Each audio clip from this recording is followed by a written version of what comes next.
We're gonna kick off this video talking about Robert Lewandowski, and this one, man, this is one of the most painful and frankly unbelievable cases in recent European football. He walked out of Borussia Dortmund and went straight to Bayern Munich on a free transfer. That's right, completely free, not a single euro changing hands. And that alone is already a massive, massive mistake, right? But the moment you actually understand the full context behind this transfer, everything gets even worse. Lewandowski was not some ordinary player, we can all agree on that, right? He was already the main goal scorer at Borussia Dortmund, one of the best center forwards in all of Europe, and a fundamental piece of a side that had managed to go toe-to-toe with Bayern Munich, winning important Bundesliga titles, and even reaching a Champions League final on top of all that. In other words, the club didn't just lose a player, it lost its single biggest attacking reference point right at the absolute peak of his career. And the destination, man, the destination was the biggest rival of them all. Bayern Munich simply received, at zero transfer cost, one of the most lethal strikers on planet Earth. And from that point on, what was already bad turned into a complete and total nightmare for Borussia Dortmund. Because over at Bayern, Lewandowski didn't just maintain his level, he raised it even higher. He became an absolute goal machine. He stacked up historic seasons one after another, he shattered absurd records, and he completely dominated German football for years on end. He was the undisputed protagonist of an era of near-total Bayern Munich dominance over the league, the centerpiece of the whole thing. And meanwhile, Borussia Dortmund had to watch all of it from a distance, right? Watch their former player decide matches, including matches against Borussia themselves, win trophy after trophy, and become the towering symbol of their direct rival. That isn't just a technical loss, man. That is a gigantic sporting wound, a scar. Because on top of weakening their own side by letting him go, the club directly strengthened the very opponent they were competing hardest against. They handed ammunition to the one team they should have been desperate to keep weak. It's the kind of decision that doesn't just cost you one season, it costs you years of competitiveness. At the end of the day, this case goes way, way beyond a simple, badly handled transfer. It's a textbook example of how one decision, or rather the lack of a decision, can shape entire years of a club's ability to compete at the top. Borussia Dortmund lost one of the best strikers in the world without receiving practically anything in return, and then they had to sit there and watch that exact same player turn into a legend at precisely the club they most wanted to avoid feeding. A colossal mistake, the kind that leaves a mark for a very long time, the kind fans replay in their heads for years afterward. And man, we also have to add a little footnote here, because I genuinely think that Bayern Munich themselves ended up regretting selling Lewandowski sometime later, right? Before they went and brought in Harry Kane and all of that.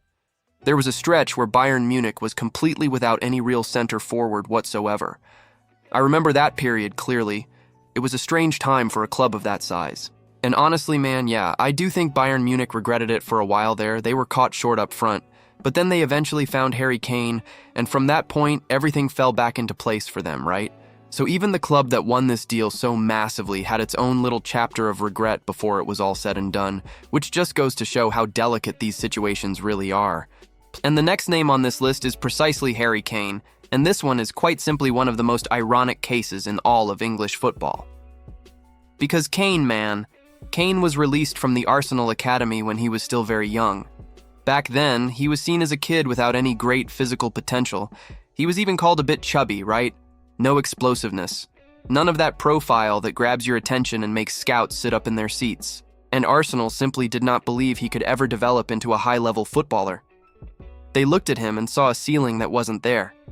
And here is where we see the absolute plot twist that defined Harry Kane's entire career. Right? Where does he end up? At Tottenham, the biggest local rival of them all, and he goes on to build one of the most impressive careers in that club's entire history. With time, Kane evolved in an absurd way. He improved physically, he developed his finishing, his positioning, his passing. He turned into practically a complete attacking midfielder/center forward, the full package. He isn't just a goal scorer, he's a player who participates in the build-up, who creates, who decides matches, and who leads his team from the front. And the result of all that, man, he becomes the all-time leading goal scorer in Tottenham's history and one of the greatest in the entire Premier League. In other words, Arsenal didn't just let a talent slip through their fingers, they let slip a player who became an outright legend at their fiercest rival, And this wasn't a sale for a small fee, all right? This wasn't a bad negotiation at the table. It was simply a pure error of evaluation.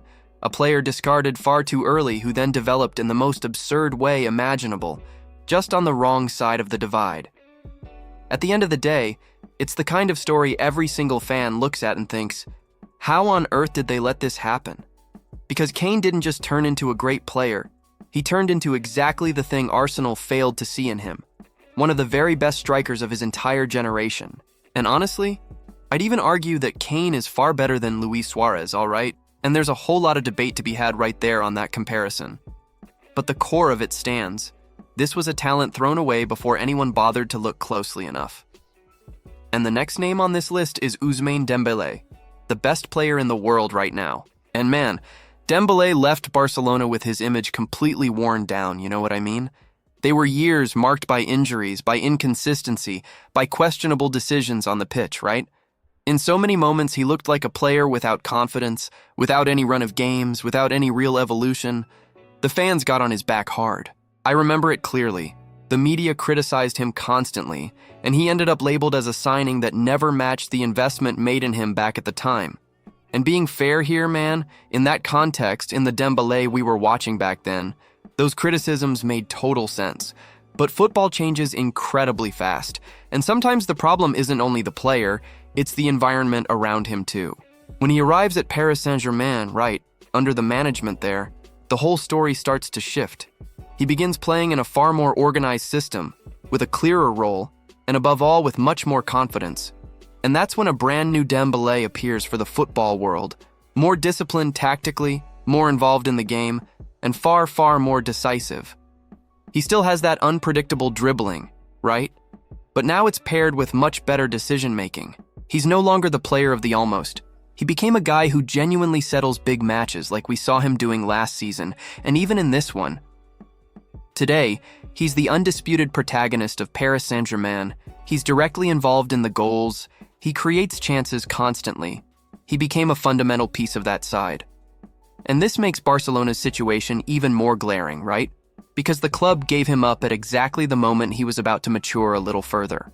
They sold a player who, despite every single problem he carried, still had enormous untapped potential, and that potential only got unlocked after he left, somewhere else entirely. At the end of the day, the Dembélé case shows how the team around you is everything in football. Barcelona had the player for years, but very unstable years, dealt with the hard phase, and the moment he finally hit the level everyone expected, he was already shining somewhere else. It's that classic case of silent regret, right, man? And Dembélé today is out there as one of the best players in the world. He won the Ballon d'Or last season, racking up goals and assists by the bucket load. And honestly, we sit here now wondering how a guy like that was let go. I know there's quality there at the club, but just imagine a front line built around that version of Dembélé. It would be something out of this world. And another thing, he's now heading into his second Champions League run, which only twists the knife a little deeper for everyone who watched him struggle and gave up on him too soon. And the next name on this list, man, is one of the most emblematic cases of recent regret. Just take a look at this. Barcelona simply decided that Luis Suárez was too old.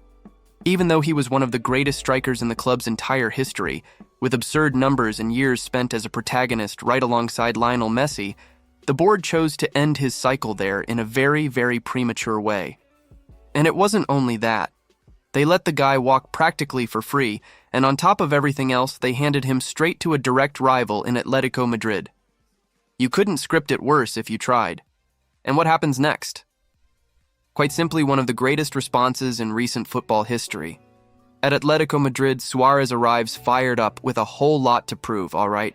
He takes on the leading role immediately, he becomes the main striker of the team, and he delivers exactly what Barcelona had just announced he could no longer deliver: decisive goals when they mattered most.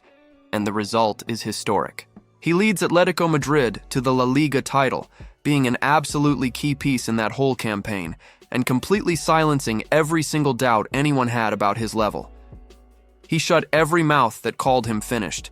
And meanwhile, Barcelona, Barcelona was suffering precisely from the lack of a reliable center forward.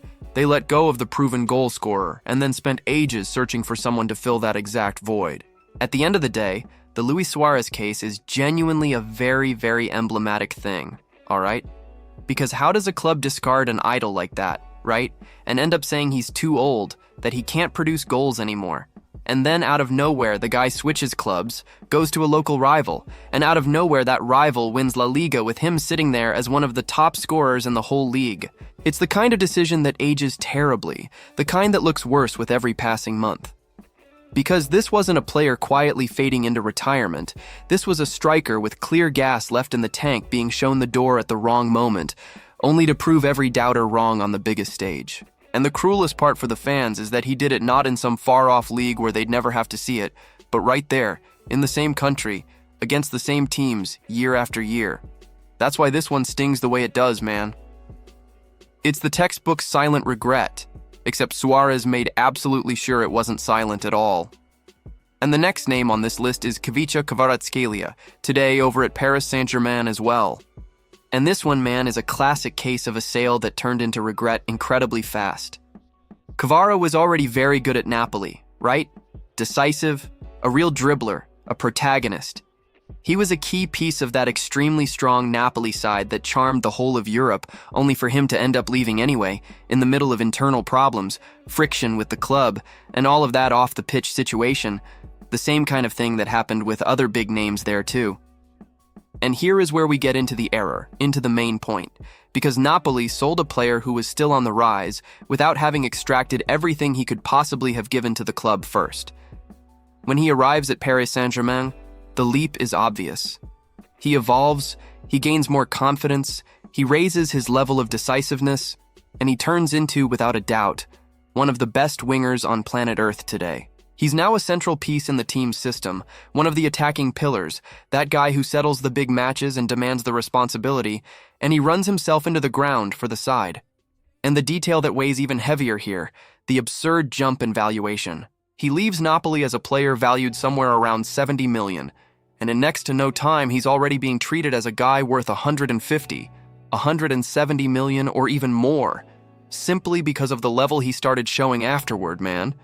In other words, Napoli didn't just lose an absolute beast of a player, they also lost the chance to maximize his value even further. Honestly, man, I do think Kvaratskhelia is genuinely a player for a giant club, not for staying put at Napoli, that part I'll grant. But on the question of valuation, Napoli lost out enormously. In fact, I saw an interview the other day, right, with a Napoli executive admitting that they really did sell Kvara far too cheap, and that they should have only sold him in the summer window instead. So what I'm telling you here is genuinely the truth, straight from inside the club itself. At the end of the day, Kvaratskhelia today is operating at an absurd level and is worth far, far more than what they got for him. Napoli definitely regretted it. Like I said, Kvara belongs at a giant club, and Napoli isn't some enormous, world-conquering side. But purely on the transfer side of things, on the valuation, he genuinely should have left for at least 100 million euros, no question about it. They sold a rising star at the bottom of his price and watched it climb from the sidelines. And the next name on this list, man, we have to talk about Kai Havertz. And to this day, a lot of people still don't quite understand why Chelsea decided to sell him to Arsenal. Because alright, Havertz was that absurd talent we all expected to fully blossom, the one we expected to truly explode back when he was over at Bayer Leverkusen. But at Chelsea, he had genuinely important moments. In fact, it was his goal that won them the Champions League title against Manchester City, a moment that defines careers. But even so, he was never fully valued at the club. A lot of people criticized his inconsistency. The numbers weren't extraordinary, and there was this lingering sense that he never quite justified the investment that had been made in him. So Chelsea decides to sell him precisely to a direct Premier League rival. Right, man. And not just any rival. A neighbor in Arsenal. And at Arsenal, even without, in quotation marks, exploding, he ended up becoming a genuinely useful player, right? He turned into that versatile attacker who helps with the press, who moves extremely well, who participates in the build-up, who delivers a tactical intelligence that very few attackers actually have. He isn't some absurd goal machine center forward, but he's a guy who makes the whole team function in a far better, smoother way. And here is where we get into the point that makes this sale look like a real mistake when you view it through today's lens. Chelsea's strikers over the following stretch were extremely inconsistent. The club spent millions upon millions on several different names, desperately trying to find a reliable number 9, and for the longest time, they simply could not do it. What they were missing was exactly a player of Havertz's profile, a more mobile profile, more technical, more intelligent, and capable of connecting the attack together. And man, today they finally have something like that with another option up front, but Chelsea spent an enormous amount of time wandering before they found a guy of that level. You know what I mean? And over at Arsenal, right? Man, even though Havertz hasn't actually won anything major there yet, he's a very important player for that side. The manager himself has said as much publicly. So it's one of those sales that didn't look catastrophic on the day, but the longer Chelsea struggled to solve the exact problem he would have helped with, the more obvious the regret became. They sold the solution to a rival and then spent a fortune trying to rebuild it from scratch. And the next name is Martin Ødegaard, and this one, man, is a classic case of regret that, the way I'd put it, plays out over the long term. Let's get into it. Ødegaard, man, was treated as a worldwide jewel when he arrived at Real Madrid still incredibly young. He came in carrying the status of an absurd prospect, with expectations sky high, but he never genuinely managed to establish himself there. There was a lack of any consistent run of games, right? A lack of confidence, and at the end of the day, the club ended up choosing not to bet on him over the long haul. The result, he ends up going off to Real Sociedad, shines right there within La Liga itself, showing Real Madrid exactly who he really was, and then eventually ends up landing at Arsenal. And over there, the story is a completely different one, right? With confidence, with a consistent run of games, and with a genuine leading role, Ødegaard simply transforms into one of the best playmakers in the world. He becomes the captain, the technical leader, the brain of that Arsenal side today. A player who controls the tempo, who creates the chances, who decides matches, who dictates the rhythm of the whole game. And man, here is where we step into the point that weighs the heaviest for Real Madrid these days, right? Today, the Madrid side needs exactly a player of that profile, a creative playmaker, someone who organizes, who thinks the game, who connects the midfield to the attack with real quality. And ironically, that exact player passed through the club and was allowed to walk straight out the door. At the end of the day, man, the Ødegaard case says a huge amount about talent management. The player doesn't always flop, sometimes he just needs the right context for things to click into place for him. And Real Madrid, in this particular case, let a genuinely brilliant footballer slip away. A guy who today would solve the clear problem that squad has, especially after the departures of the legendary midfield veterans who ran that engine room for a decade. It's one of those errors that only grows more glaring with each passing year, right? A real shame.